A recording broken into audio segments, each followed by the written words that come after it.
saya Dadan. Perkenalkan, nama saya Sania.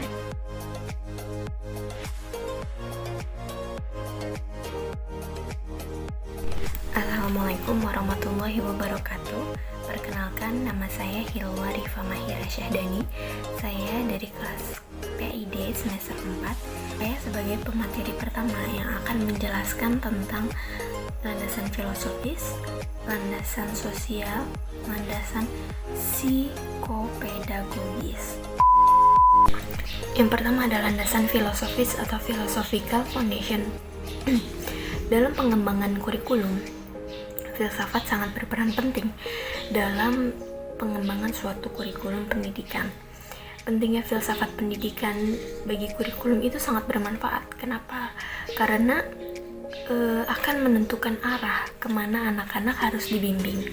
Ajaran filsafat pun juga memberi ruang bagi pemikiran manusia sehingga dapat melakukan pengkajian ilmiah yang berhubungan dengan aspek kehidupan yang global sehingga dapat menghasilkan pemikiran yang benar. Tentunya hal ini harus bersifat subjektif dan relatif. Asas filosofis berhubungan dengan tujuan pendidikan yang sesuai dengan filsafat negara. Sekolah sendiri bertujuan untuk mendidik anak supaya anak ini menjadi manusia yang baik.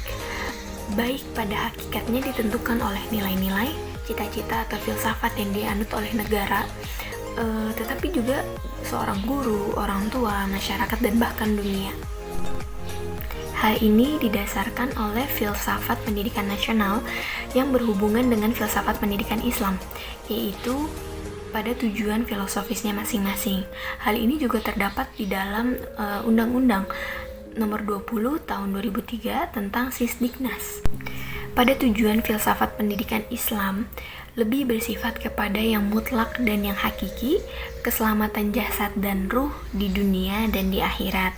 Maka dengan demikian, disinilah pentingnya landasan filosofis sebagai landasan dalam pengembangan kurikulum, khususnya pada kurikulum pendidikan agama Islam. Yang kedua ada landasan sosiologis. Landasan sosiologis ini sangat berhubungan dengan kebutuhan, perkembangan, dan karakteristik suatu masyarakat yang mengalami suatu proses sosial. Asas sosiologis ini juga memiliki peran yang sangat penting dalam mengembangkan kurikulum pendidikan pada masyarakat. Maka dari itu, sudah seharusnya pendidikan mendengarkan atau memperhatikan aspirasi masyarakat, dan pendidikan juga harus memberikan jawaban atas tekanan-tekanan yang akan datang dari kekuatan sosio-politik ekonomi yang sangat dominan. Pendidikan pada dasarnya memiliki keterkaitan dengan aspek-aspek lain seperti politik, sosial, ekonomi, budaya, dan lain-lainnya. Oleh karena itu, dalam sistem pendidikan dan lembaga-lembaga pendidikan juga sangat berfungsi untuk suatu kebutuhan masyarakat. Jika dilihat, terutama di Indonesia yang beragam kultur dan latar belakang sosial masyarakatnya, pendidikan selama ini berjalan dengan semestinya merangkul dan mewujudkan fungsi utamanya perubahan sosial terhadap masyarakat. Dalam mengambil suatu keputusan mengenai kurikulum, para pengembang harus melihat lingkungan atau di mana masyarakat itu berada, merespon berbagai kebutuhan yang disampaikan oleh masyarakat, dan memahami tuntutan nilai-nilai falsafah pendidikan bangsa yang berkaitan dengan falsafah pendidikan yang berlaku. Oleh karena itu, pengembangan kurikulum dalam landasan sosiologisnya dapat dipengaruhi oleh kekuatan sosial, kemajuan iptek, perubahan pola hidup, dan perubahan sosial politik. Yang ketiga ada landasan psikopedagogis atau psikologi. Nah, psikopedagogis ini merupakan ilmu yang berkaitan dengan cara pembelajaran mendidik atau cara pendidikan yang menganalisis pembelajaran terhadap anak didik yang terkait dengan proses mental dan kejiwaannya. Landasan pedagogis ini memberikan pengertian bahwa kurikulum pendidikan harusnya disusun dengan mempertimbangkan tahapan-tahapan perkembangan anak dan perkembangan yang dilalui oleh anak peserta didik. Pendidikan kurikulum harus dirancang sesuai dengan ciri-ciri perkembangan peserta didik, tahapan kematangan, bakat-bakat jasmani, intelektual, bahasa, emosional, dan sosial, kebutuhan dan keinginan, minat, kecakapan, perbedaan individual, dan lain sebagainya yang berhubungan dengan aspek-aspek psikologis.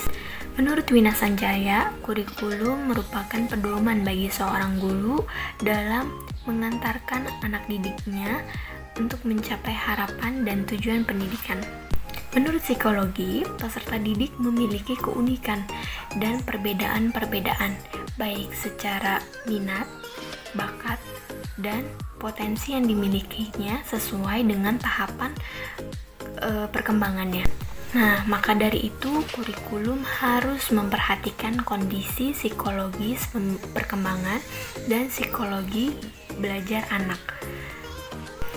Kedua landasan ini yaitu psikologi pengembangan dan psikologi belajar anak dianggap sangat penting dalam memilih dan menyusun isi kurikulum, proses belajar, dan hasil belajar yang diinginkan. Sekian presentasi dari saya, kurang lebihnya mohon maaf. Wabillahi taufiq wal hidayah. Wassalamualaikum warahmatullahi wabarakatuh. Bismillahirrahmanirrahim. Perkenalkan, nama saya Sania dari kelas TID semester 4 dengan NIM 19081011126. Di sini saya akan menjelaskan landasan konseptual pembelajaran pendidikan agama Islam. Di sini saya akan menjelaskan mengenai landasan yuridis, yaitu berdasarkan Undang-Undang Dasar 1945 pasal 31. Di sini sudah dijelaskan bahwa setiap warga negara itu berhak memiliki pendidikan dan pemerintah wajib untuk memenuhi kebutuhan pendidikan dari masyarakat itu sendiri. Dan pendidikan itu sendiri untuk meningkatkan keimanan, ketakwaan, dan akhlak mulia. Tentunya di sini pemerintah wajib memenuhi kebutuhan pendidikan dari masyarakat itu sendiri dan wajib untuk membiayainya. Sekurang-kurangnya itu 20% dari anggaran belanja negara dan anggaran belanja daerah untuk memenuhi kebutuhan pendidikan masyarakat. Kemudian landasan kebutuhan masyarakat. Landasan kebutuhan masyarakat itu dari masyarakat sendiri itu memiliki latar belakang sosial yang berbeda-beda. Masyarakat sendiri itu memiliki perkembangan dan dinamika yang sangat cepat dari segi ekonomi, budaya, iptek, dan lain sebagainya. Maka dari itu masyarakat sangat mempengaruhi untuk penentuan kebijakan pendidikan. Kebutuhan masyarakat memiliki dinamika dan peningkatan sehingga sangat berpengaruh untuk meningkatkan kebijakan pendidikan. Dari realitas sosial, masyarakat cenderung gelisah atas perubahan yang terjadi. Nah, di sini peningkatan pendidikan atau landasan pendidikan itu sendiri dibuat untuk mengatasi kegelisahan realitas sosial masyarakat. Jadi, masyarakat itu sendiri sangat berpengaruh karena dari masyarakat itu sendiri akan menentukan dari landasan pendidikan yang akan dibuat. Cukup sekian yang bisa saya jelaskan. Terima kasih. Bismillahirrahmanirrahim. Assalamualaikum warahmatullahi wabarakatuh. Perkenalkan, nama saya Dadan. Di sini saya akan mempresentasikan tentang landasan organisator, landasan iptek, dan landasan agama. Langsung saja, yang pertama yaitu landasan organisator. Pentingnya pemahaman tentang masa perkembangan ini disebabkan beberapa alasan. Yang pertama, setiap anak didik memiliki tahapan tertentu. Pada setiap tahapan itu, anak memiliki karakteristik tugas-tugas dan tugas-tugas perkembangan tertentu. Yang kedua yaitu, pemahaman akan perkembangan anak akan memudahkan dalam melaksanakan tugas-tugas pendidikan terkait proses pemberian bantuan memecahkan masalah yang dihadapi. Lebih lanjut lagi, masalah lain tentang organisasi, bahan yang juga tak kalah penting dalam hal ini yaitu mengorganisasikan bahan sebagai keperluan pengajaran. Salah satu caranya yaitu adalah dengan mengorganisasikan bahan berdasarkan topik, berdasarkan tema, berdasarkan kronologi, berdasarkan konsep, berdasarkan isu logika, dan berdasarkan proses disiplin. Karena itu, dalam landasan organisasi ada 3 hal yang paling utama. Yang pertama yaitu tugas, bahan, pelajaran. Yang kedua yaitu sarana, bahan, pelajaran, dan yang terakhir yaitu pengorganisasian bahan. Langsung saja ke materi yang kedua yaitu tentang landasan IPTEK. Zainal Arifin memandang bahwa implikasinya dalam pengembangan kurikulum harus dapat mengembangkan dan meningkatkan kemampuan berpikir peserta didik untuk lebih banyak menghasilkan teknologi baru sesuai dengan perkembangan zaman dan karakteristik masyarakat Indonesia. Pengembangan kurikulum harus difokuskan pada kemampuan peserta didik untuk mengenali produk teknologi yang telah lama dimanfaatkan oleh masyarakat Indonesia sesuai dengan perkembangan IPTEK itu sendiri. Pengembangan kurikulum melalui landasan IPTEK diharapkan peserta didik mampu merubah tatanan kurikulum manusia melalui pengetahuan dan teknologi yang tepat guna.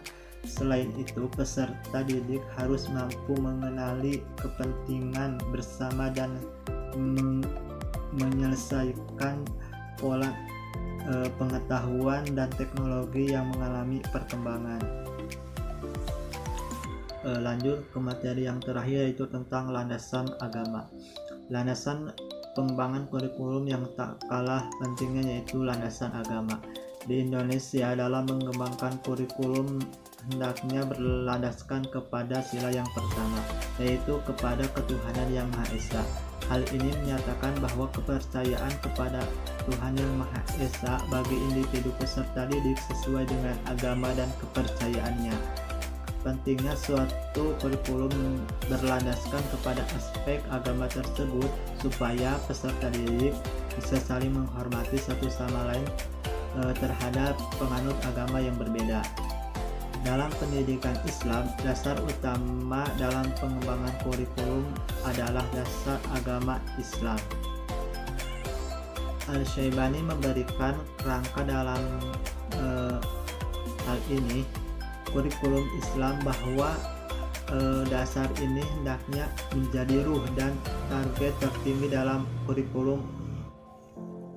Dalam mencapai tujuan pendidikan Islam, haruslah kurikulum dalam pendidikan Islam dan menyeluruhkan dengan-dengannya melebihi ilmu-ilmu agama dan alat-alatnya termasuk tafsir, hadis, fikih, ilmu fikih, usul fikih, nahwu shorof, balaghah, dan lain-lainnya. Mungkin sekian dari saya, kurang lebihnya mohon dimaafkan. Wassalamualaikum warahmatullahi wabarakatuh. Bismillahirrahmanirrahim. Di sini saya akan sedikit menjelaskan mengenai ayat Al-Quran yang berkenaan dengan landasan konseptual pengajaran pendidikan agama Islam. Pendidikan atau utamanya itu pendidikan agama Islam yang bertujuan untuk meningkatkan keimanan dan ketakwaan seseorang melalui pendidikan Islam sesuai dengan Quran surah Az-Zariyat ayat 56. A'udzu billahi minasyaitonir rajim. Bismillahirrahmanirrahim. Wa ma khalaqtul jinna wal insa illa liya'budun. Dan tidaklah aku ciptakan manusia kecuali untuk mengabdi kepadaku. Jadi dari sini bisa dipahami bahwa tidak ada alasan lain untuk melaksanakan pengajaran agama Islam itu sendiri. Karena pendidikan agama Islam itu sendiri sangat penting dan sudah diperintahkan. Menurut Mujamil Qomar, pendidikan Islam itu harus mengemban nilai-nilai intelektual, moral, spiritual, moral, kemudian profesional sebagai idealis pendidikan Islam. Pendidikan Islam itu sangat menunjukkan totalitas, pengertian yang inheren dengan sistem nilai Islam yang sangat totalitas, yang mengajarkan ajaran untuk kepentingan duniawi ataupun ukhrawi. Jadi tidak ada alasan lain untuk tidak melaksanakan pengajaran pendidikan agama Islam. Mungkin sedikit yang bisa saya sampaikan. Terima kasih.